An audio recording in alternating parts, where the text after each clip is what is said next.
Hello, welcome back to Storytime. Sorry about a little bit of a delay, but I got so wrapped up in my artwork, which is still, this is just like a temporary thing right here until I get it finished.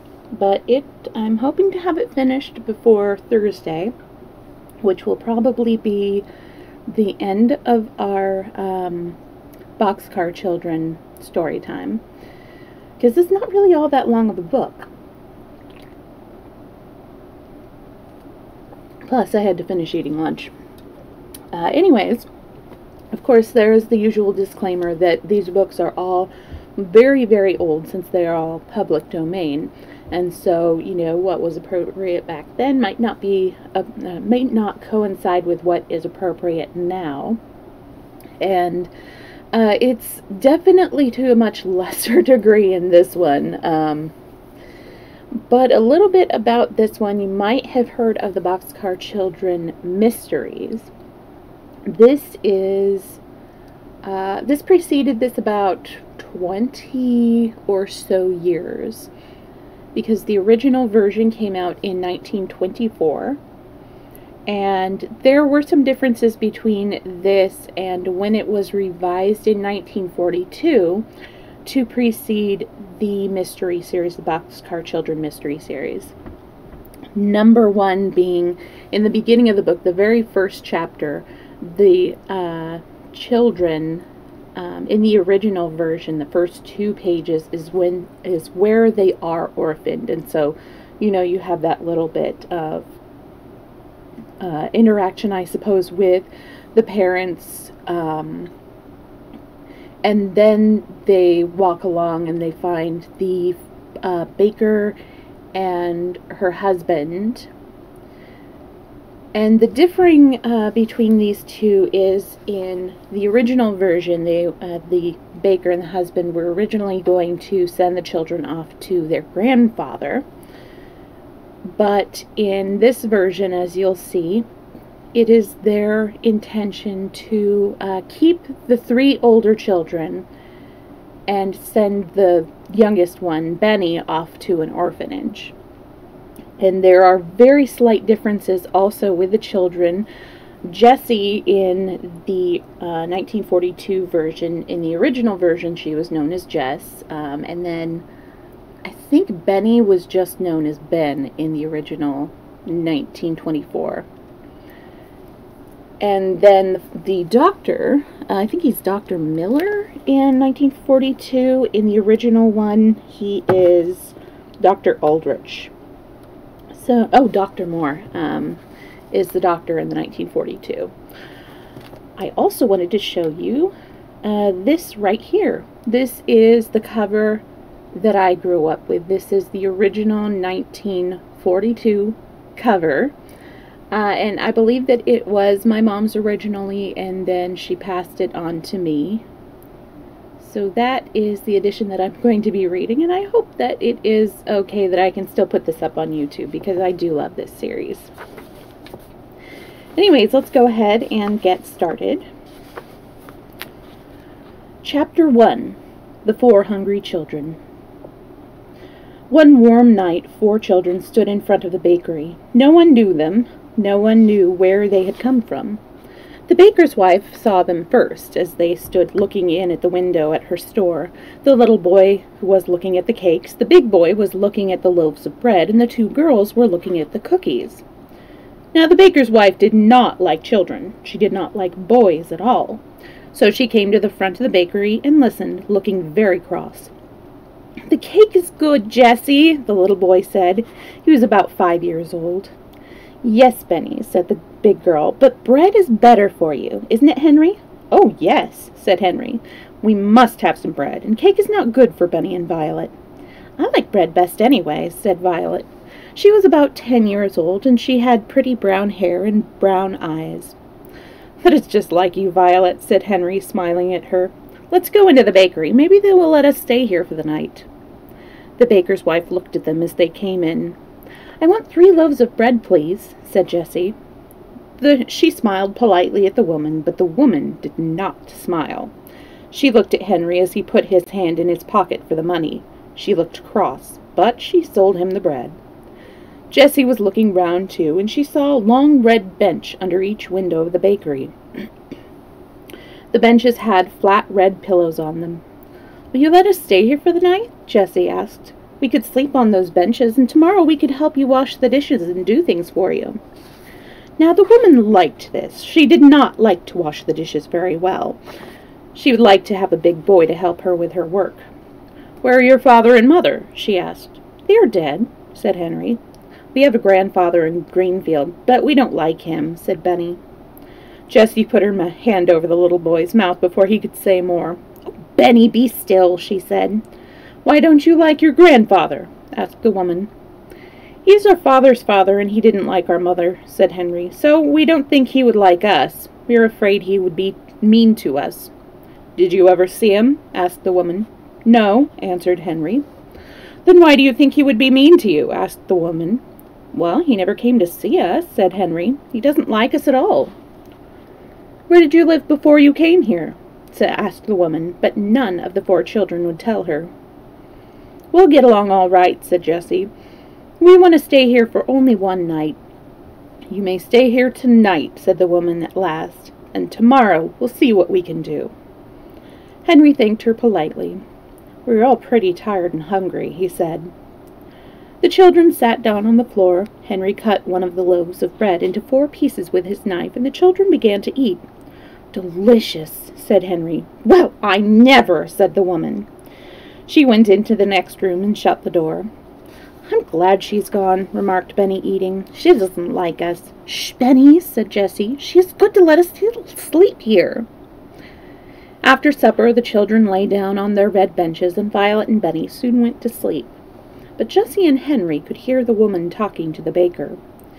She said, "I'll keep the 3 older children. They can help me. But the little boy must go to the children's home. He is too little. I cannot take care of him."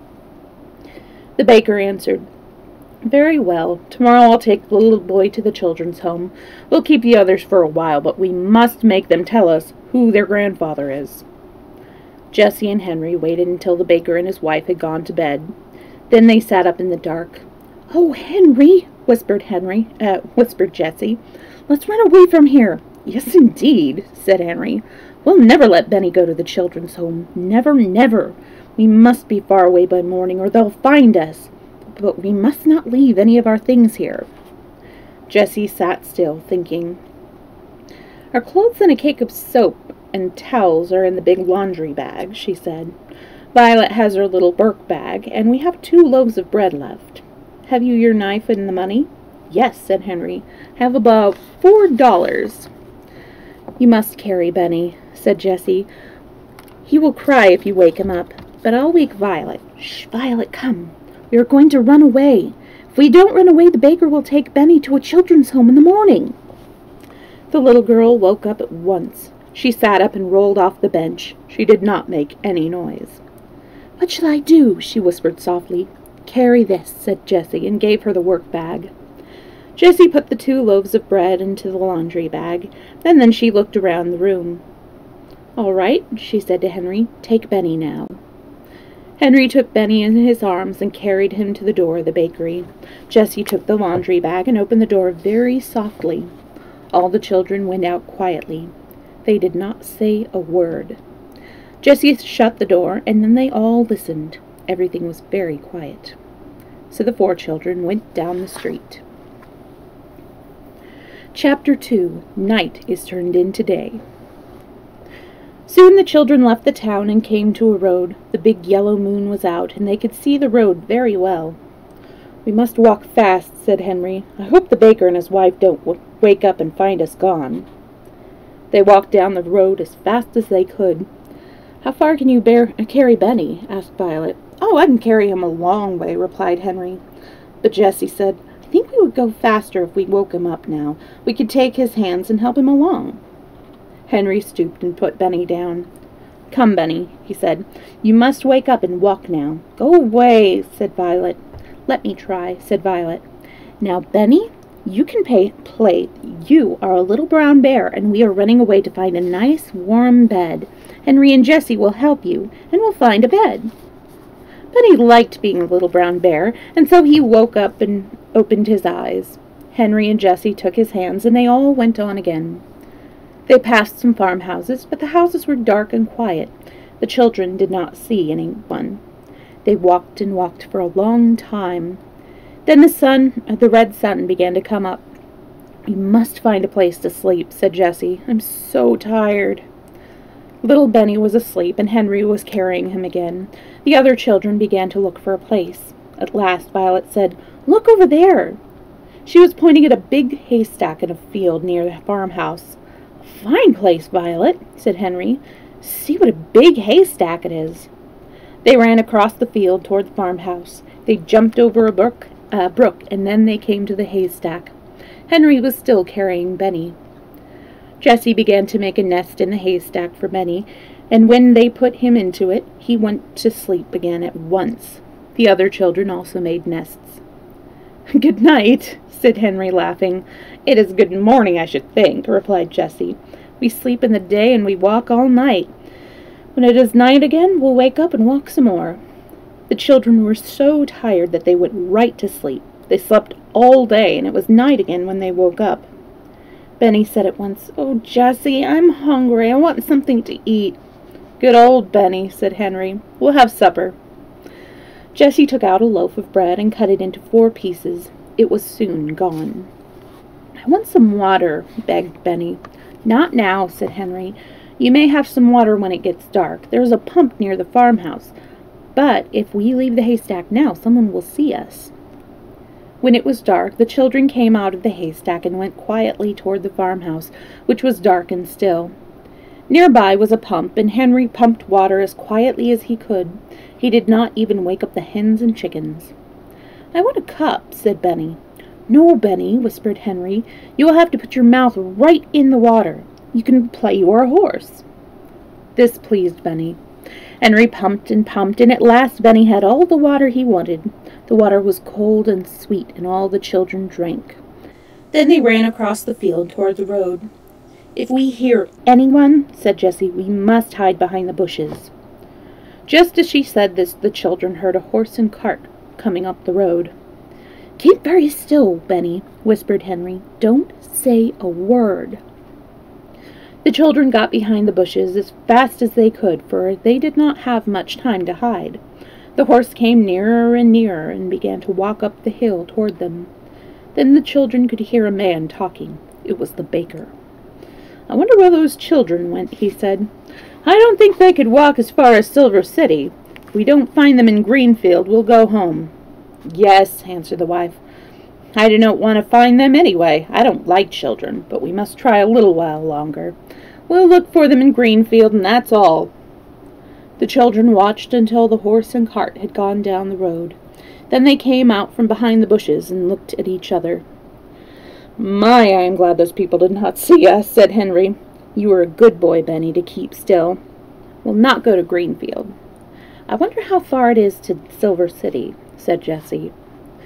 The children were very happy as they walked along the road. They knew that the baker would not find them. They walked until 2 o'clock in the morning, and then they came to some signs by the side of the road. The moon came out from behind the clouds, and Henry could read the signs. Greenfield, Silver City. One sign says the Greenfield is this way," he said. "The other sign points to Silver City. We don't want to go to Greenfield. Let's take this other road to Silver City." They walked for a long time, but they did not see anyone. "Not many people come this way, I guess," said Henry. "But that is all the better." "Listen," said Benny suddenly. "I hear something." "Listen," said Violet. The children stood still and listened, and they could hear water running. "I want a drink of water, Henry," said Benny. "Well, let's go on," said Henry, "and see where the water is. I'd like a drink, too." Soon the children saw a drinking fountain by the side of the road. "Oh, what a fine fountain this is," said Henry, running toward it. "See the place for people to drink up high, and a place in the middle for horses, and one for dogs down below." All the children drank some cold water. "Now I want to go to bed," said Benny.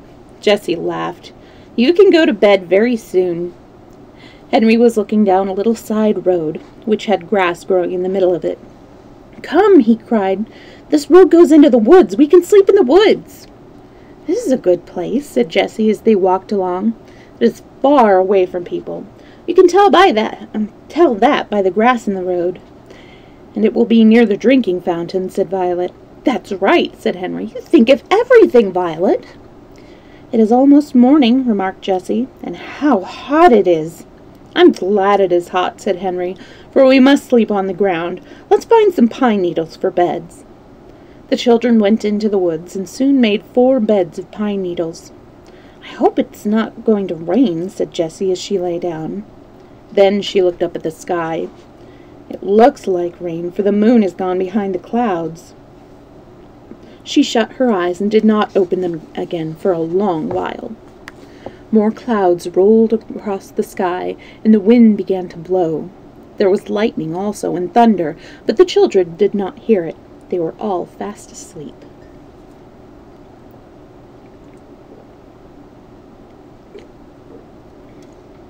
Chapter 3. A New Home in the Woods. At last Jessie opened her eyes. It was morning, but the sun was covered by clouds. She sat up and looked all around her, and then she looked at the sky. It seemed like night, for it was very dark. Suddenly it began to thunder, and she saw that it was really going to rain. "What shall we do? Where shall we go?" thought Jessie. The wind was blowing more and more clouds across the sky, and the lightning was very near. She walked a little way into the woods, looking for a place to go out of the rain. "Where shall we go?" she thought again. Then she saw something ahead of her in the woods. It was an old boxcar. "What a good house that will be in the rain," she thought. She ran over to the boxcar. There was no engine, and the track was old and rusty. It was covered with grass and bushes because it had not been used for a long time. "It is a boxcar," Jessie said. "We can get into it and stay until it stops raining." She ran back as fast as she could to the other children. The sky was black and the wind was blowing very hard. "Hurry, hurry!" cried Jessie. "I have found a good place. Hurry as fast as you can." Henry took Benny's hand, and they all ran through the woods after Jessie. "It's beginning to rain," cried Henry. "We'll soon be there," Jessie shouted back. "It is not far. When we get there, you must help me open the door. It is very heavy." The stump of a big tree stood under the door of the boxcar and was just right for a step. Jessie and Henry jumped up on the old dead stump and rolled back the heavy door of the car. Henry looked in. "There is nothing in here," he said. "Come, Benny, we'll help you up." Violet went in next, and last of all, Jessie and Henry climbed in. They were just in time. How the wind did blow! They rolled the door shut, and then it really began to rain. Oh, how it did rain! It just rained and rained. The children could hear it on the top of the boxcar, but no rain came in. "What a good place this is," said Violet. "It is just like a warm little house with one room." After a while, the rain and lightning and thunder stopped, and the wind did not blow so hard. Then Henry opened the door and looked out. All the children looked out into the woods. The sun was shining, but some water still fell from the trees. In front of the boxcar, a pretty little brook ran over the rocks with a waterfall in it. "What a beautiful place," said Violet. "Henry," cried Jessie, "let's live here." "Live here?" asked Henry. "Yes, why not?" said Jessie. "This boxcar is a fine little house. It is dry and warm in the rain." "We could wash in the brook," said Violet. "Please, Henry," begged Jessie. "We could have the nicest little home here, and we could find some dishes and make 4 beds and a table and maybe chairs." "No," said Benny. "I don't want to live here, Jessie." "Oh dear, why not, Benny?" asked Jessie. "I'm afraid the engine will come and take us away," answered Benny. Henry and Jessie laughed. "Oh, no, Benny," said Henry. "The engine will never take this car away. It is an old car, and grass and bushes are growing all over the track." "Then doesn't the engine use this track any more?" asked Benny. "No, indeed," said Henry. He was beginning to want to live in the boxcar, too. "We'll stay here today, anyway." "Then can I have my dinner here?" asked Benny. "Yes, you shall have dinner now," said Henry. So Jessie took out the last loaf of bread and cut it into 4 pieces, but it was very dry. Benny ate the bread, but soon he began to cry. "I want some milk too, Jessie," he begged. "He ought to have milk," said Henry. "I'll go to the next town and get some." But Henry did not want to start. He looked to see how much money he had. Then he stood thinking. But Henry, that's the same paragraph. At last he said, "I don't want to leave you girls alone." "Oh," said Jessie, "we'll be all right, Henry. We'll have a surprise for you when you come back. You just wait and see." "Goodbye, Henry," said Benny. So Henry walked off through the woods. When he had gone, Jessie said, "Now, children, what do you think we are going to do?" "What do you think I saw over in the woods?" "I saw some blueberries." Oh, cried Benny. "I know what blueberries are. Can we have blueberries and milk, Jessie?" "Yes," Jessie was beginning, but she suddenly stopped, for she heard a crack, crack, crack. Something was in the woods. Chapter 4. Henry has 2 surprises. Jessie whispered, "Keep still." The 3 children did not say a word. They sat quietly in the boxcar looking at the bushes. "I wonder if it is a bear," thought Benny. Soon something came out.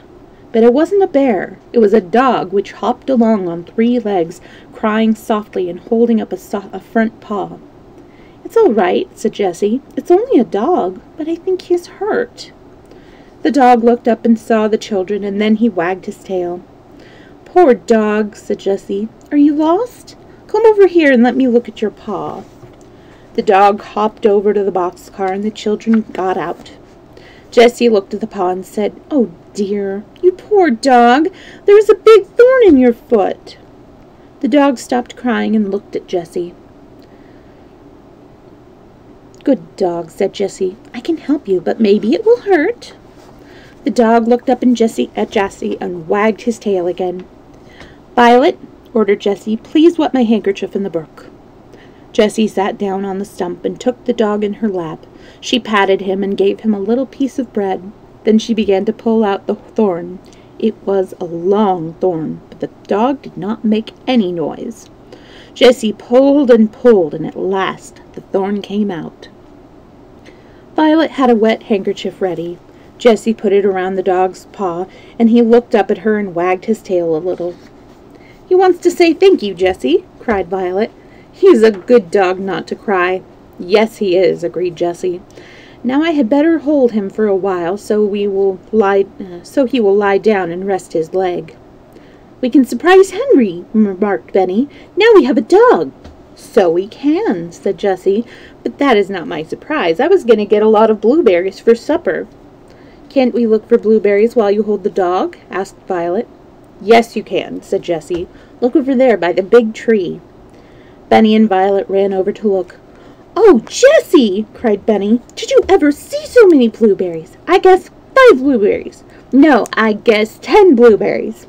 Jessie laughed. "I guess that there are more than 5 or 10, Benny," she said. "Get a clean towel and pick them into it." For a while, Jessie watched Benny and Violet picking blueberries. "Most of Benny's blueberries are going right into his mouth," she thought with a laugh. "But maybe that's just as well. He won't be so hungry waiting for Henry to come back with the milk." She carried the dog over to the children and sat down beside them, the dog on her lap. With her help, the towel was soon full of blueberries. "I wish we had some dishes," Jessie said. "Then we could have blueberries and milk." "Never mind," said Violet. "When Henry comes, we can eat some blueberries and then take a drink of milk." When Henry came, he had some heavy bundles. He had 4 bottles of milk in a bag, a loaf of brown bread, and also some fine yellow cheese. He looked at the dog. "Where did you get that fine dog?" he cried. "He came to us," said Benny. "He has a surprise for you." Henry went over to the dog, who wagged his tail. Henry patted him and said, "You ought to be a good watchdog. Why is the handkerchief on his foot?" "He had a big thorn in his foot," answered Violet, "and Jessie took it out and put on the handkerchief. It hurt him, but he did not cry or growl." "His name is Watch," remarked Benny. "Oh, is it?" asked Jessie, laughing. "Watch is a good name for a watchdog." "Did you bring some milk?" asked Benny, looking hungrily at the bottles. "I should say I did," replied Henry. 4 bottles. "Poor old Benny," said Jessie. "We'll have dinner now. Or is it supper?" "It must be supper," said Henry, "for soon we'll have to go to bed." "Tomorrow we'll eat 3 times," said Jessie. Now Jessie liked to have things in order, and so she put the laundry bag in some pine needles for a tablecloth. Then she cut the loaf of brown bread into 5 big pieces. The cheese was cut into 4. "Dogs don't like cheese," remarked Benny. The poor little boy was glad, too, for he was very hungry. Violet put the 4 bottles of milk on the table, and Jessie put some blueberries and cheese on each place. "Blueberries!" cried Henry. "Jessie, you had 2 surprises for me." "I'm sorry we haven't any cups," Jessie said. "We'll have to drink out of the bottles. Now all come and sit down." So supper began. "Look, Benny," said Henry. "You take some blueberries, then eat some brown bread, then some cheese, then take a drink of milk." "It's good," said Benny. He began to put some blueberries into his mouth. The dog had supper too. Jessie gave him bread as he lay on the ground beside her, and he drank milk out of her hand. Then, when supper was over, there was some milk left in each bottle. "We'll have the rest of the milk for breakfast," said Jessie. "Tonight we are going to sleep on beds. Let's get some pine needles now." Soon the children had a big pile. Henry jumped into the boxcar, and Jessie gave him the pine needles. He made 4 beds in one end of the boxcar. "This side is the bedroom," said Jessie. "What will the other side be?" asked Benny. "The other side?" asked Jessie. "Let me think. I guess that will be the sitting room, and maybe some of the time it will be the kitchen." Then she said, "Come now, come and get washed." She took the Cape Coast soap and went down to the brook.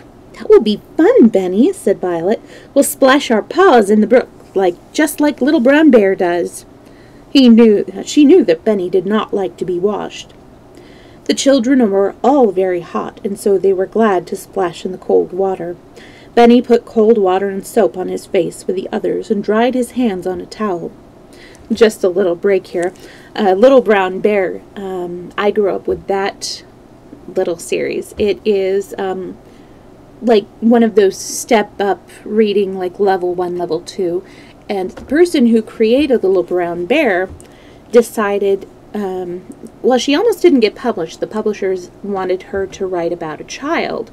But she thought that that wouldn't really be fair to some children because, having a child, you are like a specific race or whatever. Like it's a little girl or a little boy or like a white child or a black child or a brown child. And so she's like, no, I want this to be for everybody. And if it's a bear, any children can imagine, or any child can imagine themselves as the little brown bear. It doesn't matter where they are from, who they are from, anything like that. And I just thought that was really amazing, especially back then. Anyways, let's continue. The children were all very hot, and so they were glad to splash in the cold water. Benny put cold water and soap on his face with the others and dried his hands on a towel. "We'll have to have a line to dry the towels on," said Jessie. So she took the string out of the laundry bag and tied one end of it to a tree. The other end of the string she tied to the boxcar. This made a good clothesline. When she had washed one towel and Violet had washed the other one, they hung both towels on the clothesline. "Looks like home," said Henry. "See the washing?" He laughed. Jessie was thinking. "We ought to get some water to drink before we go to bed," she said. "But what shall we put it in?" "Let's put all the milk into 2 bottles," said Henry. "Then we can fill the other 2 with water." "Good," said Jessie. You go alone to the fountain, Henry. You can hide if anyone comes along." Henry went out very quietly and soon came back with 2 bottles full of cold water. Benny drank a little, but he was almost asleep. "Hey, Pepper, how are you doing?" I like those emotes. Those are cute. The other children helped him into the boxcar. Then they all climbed in, Jessie carrying the dog. He lay down at once beside her. "It was so hot that we'll leave the door open." "Oh, it is so hot that we'll leave the door open," said Henry. Soon they were fast asleep, dog and all. The moon came up, but they did not see it. This was the first time in 4 days that they could go to sleep at night, as children should. I'll take a little break between chapters, which is right here.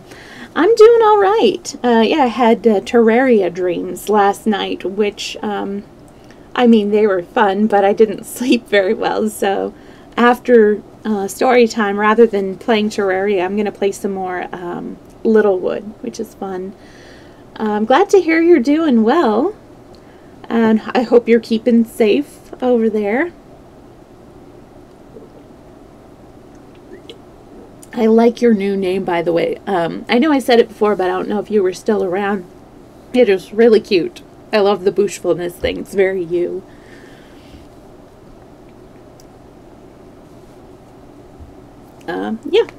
Let's continue. I have a feeling this is going to be a short story time stream, probably only an hour, because I want to do the whole book in 2 days as opposed to 1 day. And it is not a long book. I remember it being a lot longer. Chapter 5. The Explorers Find Treasure. The next morning Jessie woke up first, and she got up at once, for she was the housekeeper. The dog sat in the front door of the car and looked at her as she jumped down to get the milk for breakfast. Then he jumped down after her. Oh, okay. It'll be interesting to see what it is, but I'm sure I will recognize you. Jessie walked down by the little brook and stopped to look at the waterfall. It was beautiful. I must look in the refrigerator," she said with a laugh. It was a funny refrigerator. There was a rock behind the waterfall, and the night before Jessie had put the 2 bottles of milk in a hole in this rock. Now she took out the bottles and found that the milk was very cold. "Is it good?" called Benny, who sat in the car door. "It is delicious," cried Jessie. "It is cold, too." She got up into the car with the milk and sat down beside Benny. Then the 4 children drank the milk for breakfast. Henry said, "Today I'll go to town and try to get some work to do. I can cut grass or work in a garden or something. Then we'll have something besides milk for breakfast." He washed his hands and face and started out. "I'm so glad you have a dog, Jessie," he said. "Goodbye. I'll be back by noon." The children looked after Henry, and then they looked at Jessie. "What are we going to do now, Jessie?" Benny asked his sister. "Well, Benny," replied Jessie, "we'll go exploring and look for treasure. We'll begin here at the car and look until we find a dump." "What's a dump?" asked Benny. "Oh, Benny," said Violet, "you know what a dump is. Old tin cans and old dishes and bottles." "Are old tin cans and dishes treasure?" Benny wanted to know. "They will be treasures for us," answered Jessie, laughing. "And wheels?" asked Benny again. "Will there be any wheels on the dump?" "Yes, maybe," replied Violet. "But cups, Benny, and plates, and maybe spoons. You like to drink milk out of a cup." "Oh, yes," agreed Benny politely, but anyone could see that his mind was still on wheels. The explorers started walking down the old rusty track, with Watch hopping along on 3 legs. The other paw, still tied up with Jessie's handkerchief, was held off the ground, but the dog looked very happy. He liked these kind children. They all walked along through the woods, looking this way and that. After a while, the old tracks came out into the sun, and the explorers found that they were on top of a hill. They could look down and see the town below them. Henry is down there," said Jessie. Benny was walking along behind his 2 sisters. Suddenly he cried happily, "Look, Jessie! There's a treasure! A wheel!" The girls looked where he was pointing, and they saw a big dump with many old bottles and tin cans on it. There were also both wheels and cups. Indeed, there were dishes of all kinds. A dump on wheels, yes. "Oh, Benny!" cried Jessie. "You saw the treasure first! What should we do without you?" Violet ran over to the dump. "Here is a white pitcher, Jessie," she cried. Jessie looked at it. It was all right, with only one small crack. "Here is a big white cup, too," she said happily. "Can you use a teapot, Jessie?" asked Benny. "Yes, indeed," she replied. "We can put water in it. I have found 2 cups and a bowl. Let's look for spoons, too." Violet held up what she found, 5 spoons covered in rust. "Good," said Jessie. "Here's a big kettle. Let's pile all the dishes in it.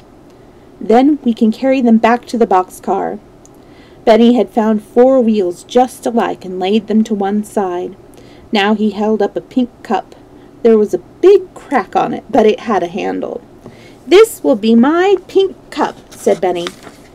"I hope it will hold milk," said Jessie, laughing. "It's a beautiful cup, Benny." The children laid all their treasures, even the wheels, on a board, and the girls carried the board back to the boxcar between them. They put the dishes down by the brook. "Now we must wash them," said Henry. "All right," agreed Benny. "We'll wash my pink cup."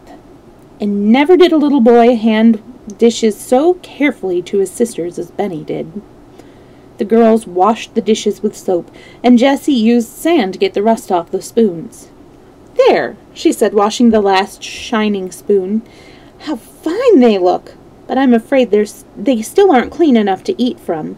When Henry comes, we'll get him to build a fire. Then we can have hot water to rinse them, and they will be very clean." The children sat back and admired the dishes. Suddenly Violet cried, "Oh, I know where to put them! Come and see what I found in the car last night." Both girls looked in at the door.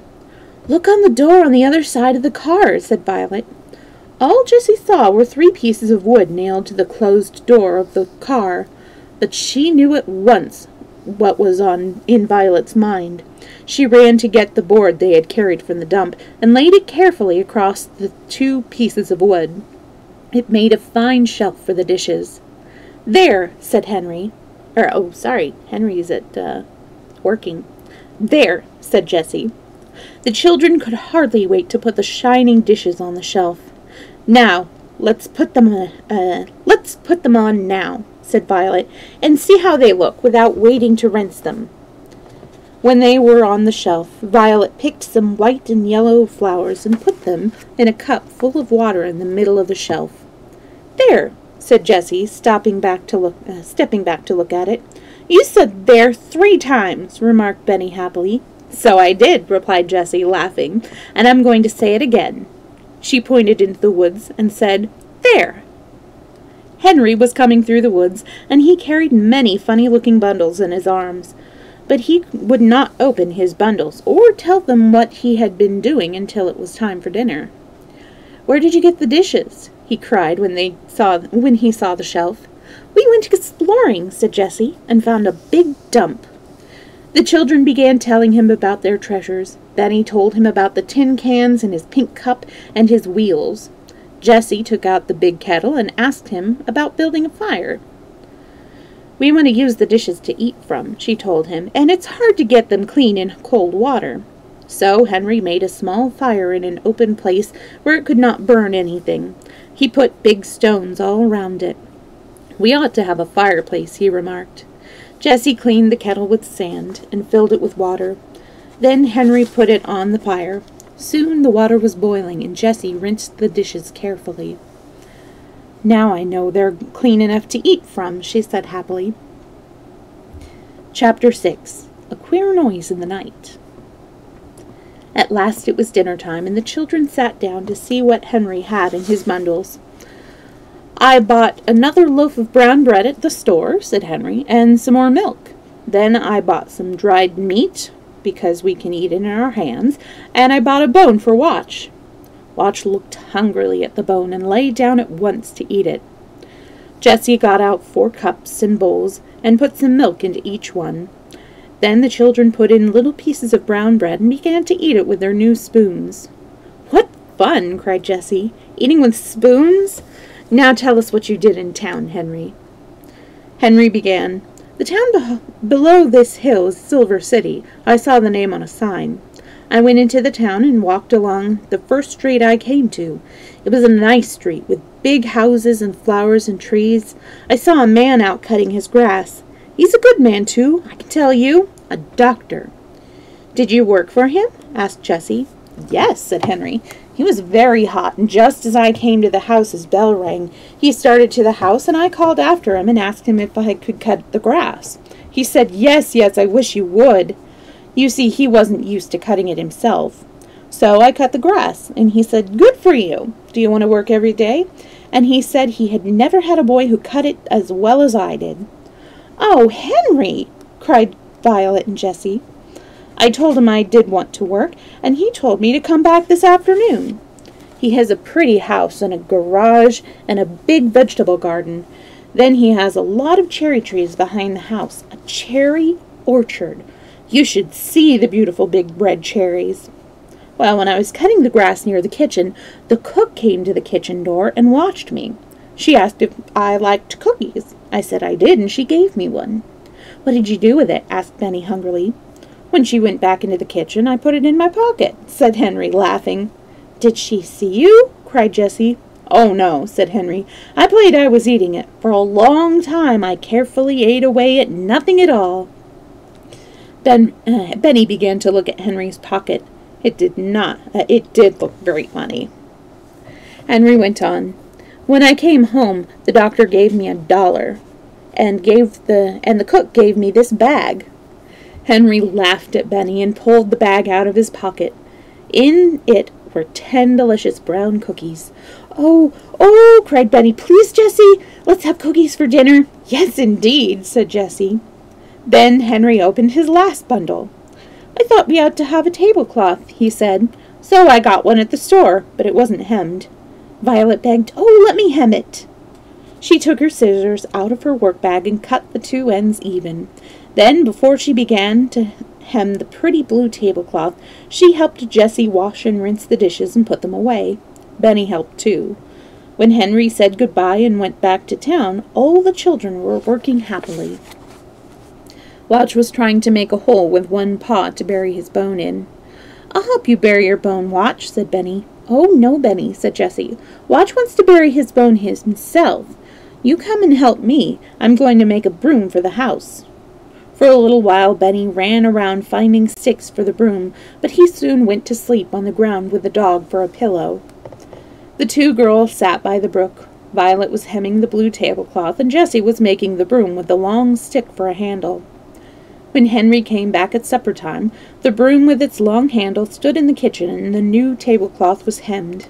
Henry admired the broom and the tablecloth. Then he gave Jessie a small bundle. "Oh, butter!" cried Jessie, her eyes shining. It was butter, yellow and sweet. The 4 children had not had any butter for many days. At last they sat down to their fine supper. "Now this spoon is a magic spoon," said Henry. "Turn it around and use the handle, and it is a knife." He showed Benny how to put the butter on the brown bread with his magic knife. With dried meat, bread and butter and milk and cookies, the children could not ask for a better supper. "What did you do this afternoon, Henry?" asked Jessie. "Well, I washed the doctor's car," said Henry. "Then I washed the walks and the windows. Tomorrow I'm going to work in the garden." Then he looked at the brook. "Oh, how I would love to have a swim in that nice cold water." Henry was hot and sticky as he looked at the waterfall. "Maybe we could make a swimming pool," he said. "We could build a dam out of logs." "Oh, yes, we could," said Henry. Violet and I know where to find some big logs and some big flat stones." "You do?" asked Henry. "Yes," said Jessie. "They're not far away, and just a little way below there is a pool.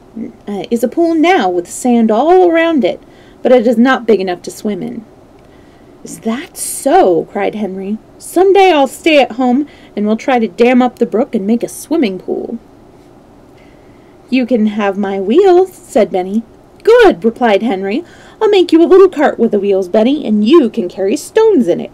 "Yes," said Benny, "I will." "Come now, we must go to bed," said Jessie.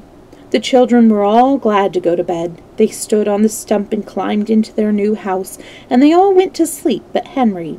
He was thinking about the new swimming pool.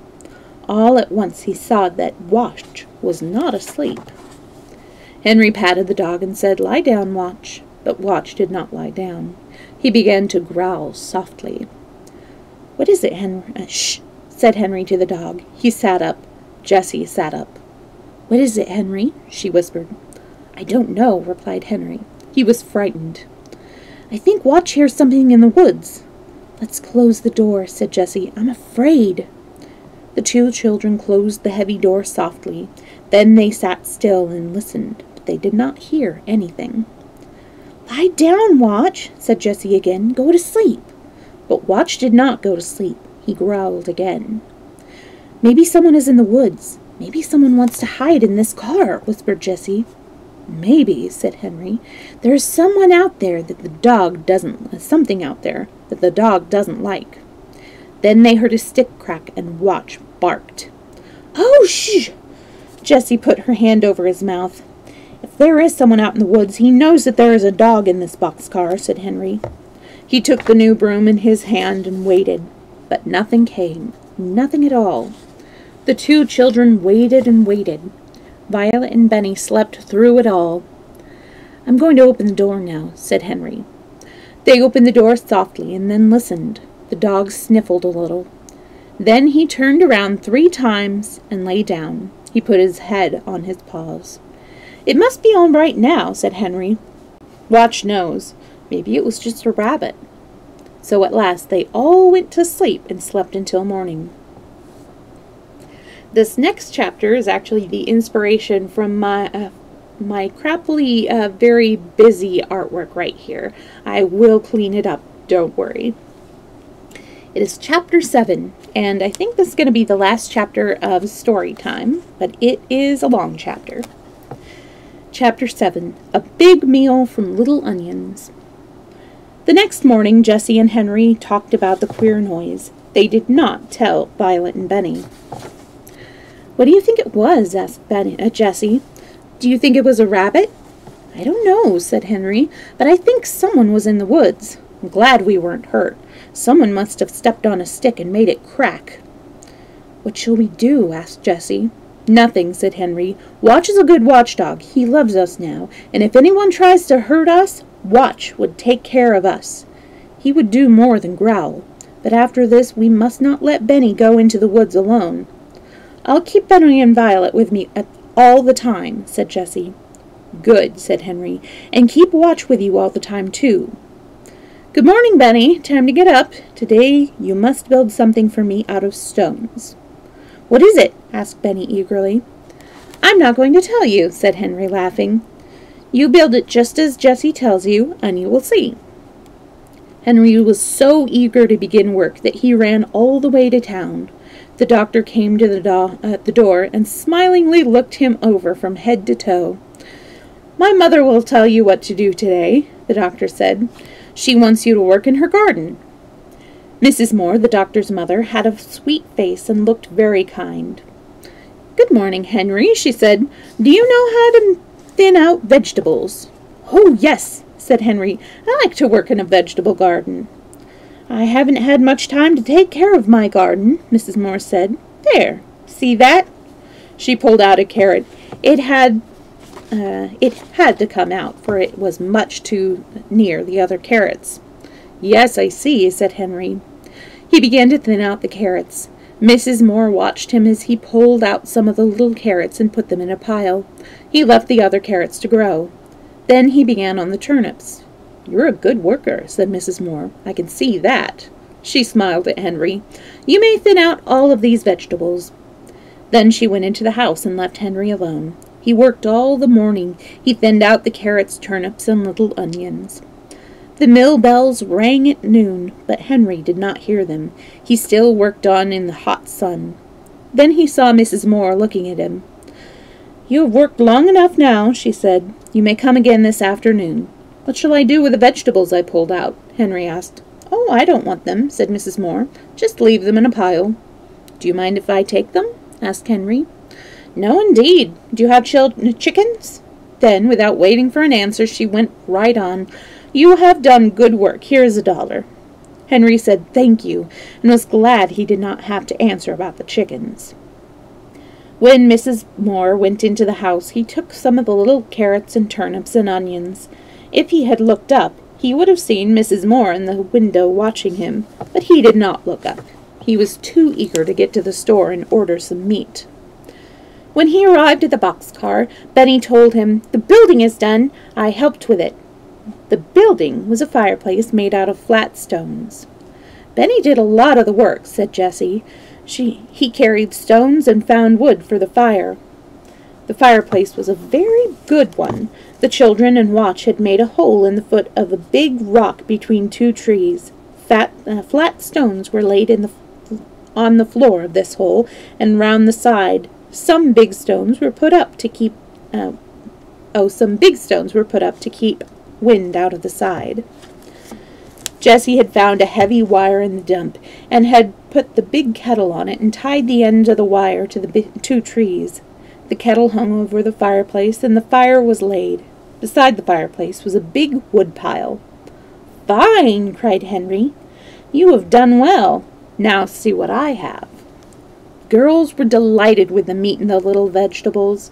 With Henry's knife they cut the meat into little pieces. Then they filled the kettle with water from the fountain and put the meat into it, with a tin plate for a cover. Henry started the fire, and it burned well at once. Jessie cut the tops off the vegetables and washed them in the brook.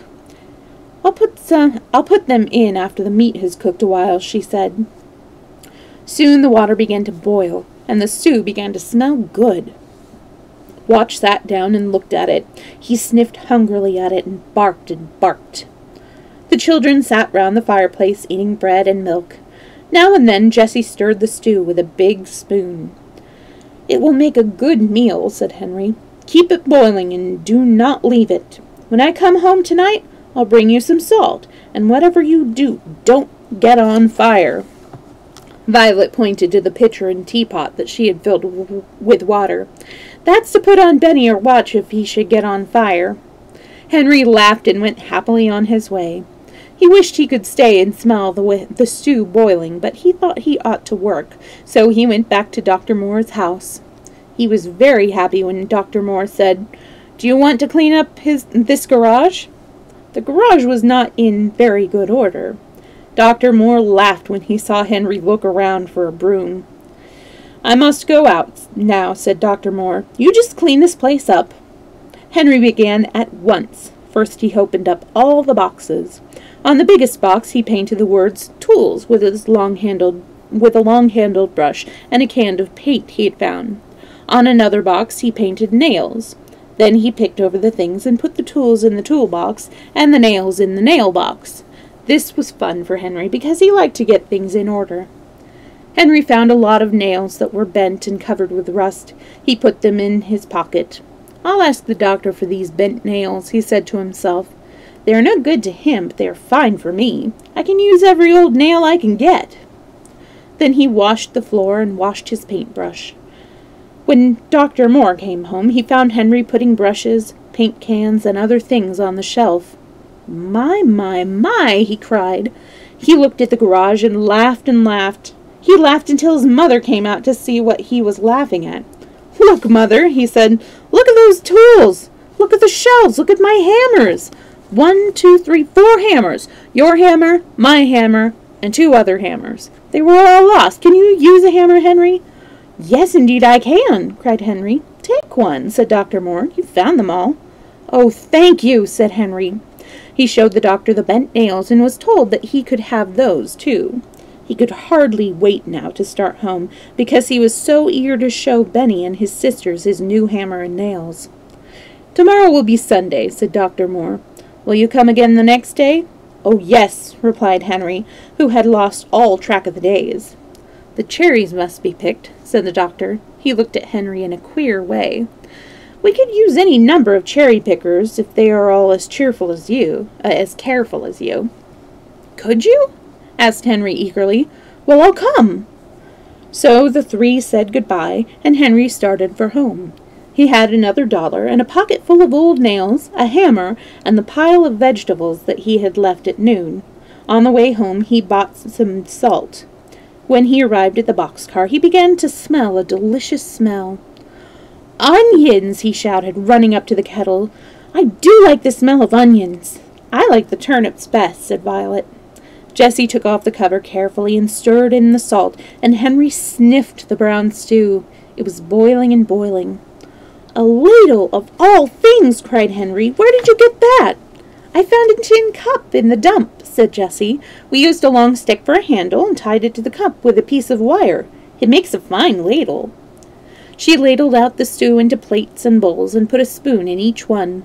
"Oh, oh!" cried Benny. "I'm so hungry. I must eat my supper." The meat was well cooked and the vegetables were delicious. Violet passed her plate for more turnips. "I'd like some more onions," said Henry. All the children ate until they could eat no more. "That was the best meal I ever ate," said Jessie. "Me too," said Violet.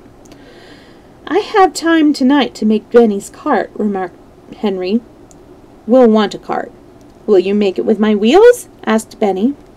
"Yes, with your wheels," answered Henry. "But you must cart stones in it when I get it done." "Yes," said Benny. "I will cart stones or rocks or anything." "Tomorrow will be Sunday and I can stay at home," Henry went on. "Do you think it's all right, Jessie, to build the dam for a swimming pool on Sunday?" "Yes, I do," said Jessie. "We are making the swimming pool so that we can keep clean." Henry began happily to hammer out the bent nails with his new hammer. Soon he had some good nails. "You and I will go and find some boards, Benny," he said. "Come on." Soon the boys came back with some boards from the dump. Henry sat down and began to make the cart. He could not see very well, because it was getting dark, and there was no moon, but at last the cart was done, and he gave it to Benny. "Thank you," said Benny politely. After this, his sisters had admired the cart. After his sisters had admired the cart, Benny pulled it around just for fun. Then Henry put it in the boxcar for the night. Henry said to Jessie, "I hope we do not hear that queer noise tonight." "I hope not, too," said Jessie. Then she laughed. "Look at Benny," she said. "He's gone to sleep with his hand on his cart." Henry laughed, too, but he laughed at himself because he was going to sleep with his new hammer under his pillow. So we have reached the halfway point in the book. And rather than, finish the whole thing today, I do want to do this in 2 streams because I like having, a little bit of a serialized story time. So I'm going to end this story time stream now, very early. Sorry about that. But after a little break, I'm going to come back and do a game stream. I'm going to play more Littlewood. And hopefully by Thursday, which is when my next story time is going to be, I will have this drawing cleaned up a bit more, looking a bit more like art as opposed to just splashing on some stuff. This I did in a half an hour, so, I have many, many, many half hours between now and then. Anyways, I hope you'll stick around for my game stream, and I will see you soon. And Maestro will be here waiting by the food bowl for you. All right, thanks for hanging out. Bye.